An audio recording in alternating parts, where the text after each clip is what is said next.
السلام عليكم، كي دايرين؟ لاباس عليكم؟ نتمنى تكونوا على خير وبخير وانتم كتشوفوا الفيديو ديالي. مرحبا بكم معايا في فيديو جديد، ومرحبا بكم في قناتكم وقناتي نهى او ال. اللي اول مره كيشوف القناه مرحبا به، تابونا بارطاجيو مع الاحباب والاصدقاء باش تعم الفائده. شكرا لتشجيعاتكم وللدعم ديالكم والكلام ديالكم الزوين بزاف بزاف. ما نطولش عليكم، ندوزو وندخلوا الفيديو النيشان.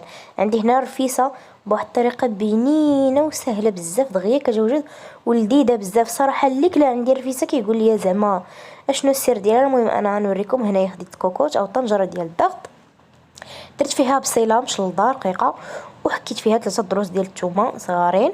هنايا درت مليحه والملح على حسب الذوق. الزيت هنا درت زيت نباتيه وزيت الزيتون مخلطين بجوج. يمكن لكم ديروا غير الزيت النباتيه اولا غير زيت الزيتون، يعني لكم الاختيار في داكشي اللي كتفضلوا. وبالنسبه للسمن ضروري يكون عندكم السمن. انا هاد السمن راه عندي قديم، يعني راه سمن مالح نيت مزيان. كنستعملو هكا في الرفيسه كسكسو كيجي زوين وحريره. خديت هكا راس المعلقه ديال السمن كما شفتوا، وغناخد طريفات ديال الدجاج. بالنسبه للدجاج كيبقى على حسب عدد افراد الاسره، يعني لكم الاختيار شحال ما بغيتو نتوما. هنايا انا خديت الطريفات ديال الدجاج صدير وفخيض، وصافي غادي نخلي داكشي كله يتشحر مزيان حتى تدبل ليا ديك البصله ويتشحر الدجاج. الا لاحظتوا الدجاج درتو بالمجمد، كاع ما كنت جابداه قبل، يعني ما كنت جابداه قبل من المجمد. صافي دابا ملي يتشحر ليا مزيان هو ديك البصيله دبلات، غندير هنايا سكينجبير او زنجبيل، قليل من الفلفل الاسود او الابزار. هنايا درت واحد الرويس معلقه صغير ديال القزبر حبوب او القزبر اليابس. هنا معلقه ديال الخرقوم والكركم وراس الحانوت كما كتشوفوا معايا. صافي هادو هما التوابل اللي عندنا. ضفت معلقه صغيره ديال راس الحانوت. الا كان راس الحانوت يعني جديد ولا كان كاع مخدوم على اليد غيكون احسن، ولكن الا كتثقوا زعما في شي عطار وخديتوه من عنده يكون الريحه ديالو زوينه وهو زوين ما يعطيكمش المروريه، غيكون احسن. يعني انا واخده نوعيه جيده.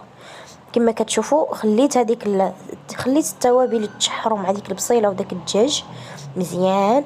وانا كنحرك طبعا مع التقليب باش ما يلصقوش لينا التوابل، كما عارفين كيلصقوا. هنا غنضيف الماء، كميه من الماء اللي غنغطي بها الدجاج وصافي. ما تكثروش الماء بزاف باش ما يجيكمش المرق ديالكم باسل، يعني ما يجيش فيه مذاق زوين.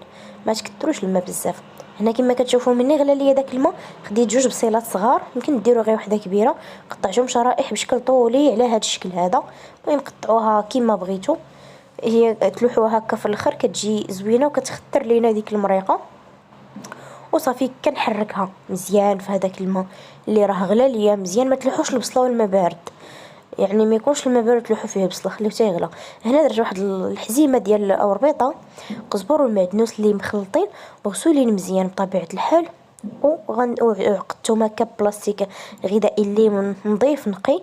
وخديت هنايا دروسه ديال الثومه، ريوسه ديال الثومه عفوا، على حساب الرغبه ديالكم. انا كتعجبني الثومه تكون كثيره في الرفيسه، اصلا راه الرفيسه هي الثومه والعشوب. كما شفتوا معايا هنايا راه غسلتهم مزيان وخليتهم نشفوا وضفتهم. عندي شي شويه ديال العدس اللي منقيه من قبل مزيان وغسلته حتى هو، درتو في الصفايه ولحتو في الكوكوط. هنا عندي الحلبه، انا الحلبه سلقتها، يعني سلقتها في الماء مزيان، خليتها غلات باش تطلق المروريه ديالها تحيد. ما تطلقليش المروريه خصوصا مع الحمل، ما مجهده عليا شويه، داكشي علاش سلقتها. وصافي واخا كتشهيت الرفيسه وقلت غادي نديرها وانا نقول علاش لا نشاركها معاكم. صافي وهنايا غادي نضيف شويه ديال راس الحانوت كما كتشوفوا في الاخر باش يعطيني المذاق اكثر ونعزز ليه الذوق، يعني في الرفيسه يعزز لي الذوق ديال الرفيسه. صافي غنحرك وغنسد الكوكوط وغنخليها طيب على خاطرها على العافيه اللي متوسطه. صافي هنا اسمحوا لي راه ما صورش مزيان هاد اللقطه هادي، بديت سقيت غير في الطبيصيل هكا سقيته والمسمن خلاص. راه ما شاركتوش معكم، كلشي كيعرف يديرو ومشاركه معكم في دي فيديو اخرين. هنا واحد الدبانه مع بديت كنصور وحليت السرجم وهي دخل ما عرفتها منين جات. المهم قبلوا عليا وشكرا بزاف لتشجيعاتكم، ونتلاقاو في فيديو جديد ووصفه جديده ان شاء الله. ما تبخلوش عليا خوتي بتشجيعاتكم المحفزه اللي كتحفزني وكتخليني نعطي اكثر. والصراحه هاد الرفيسه والله العظيم الا جات بنينه مع هاد البرد، غير هو البرد. السلام عليكم، تلاقاو في فيديو جديد.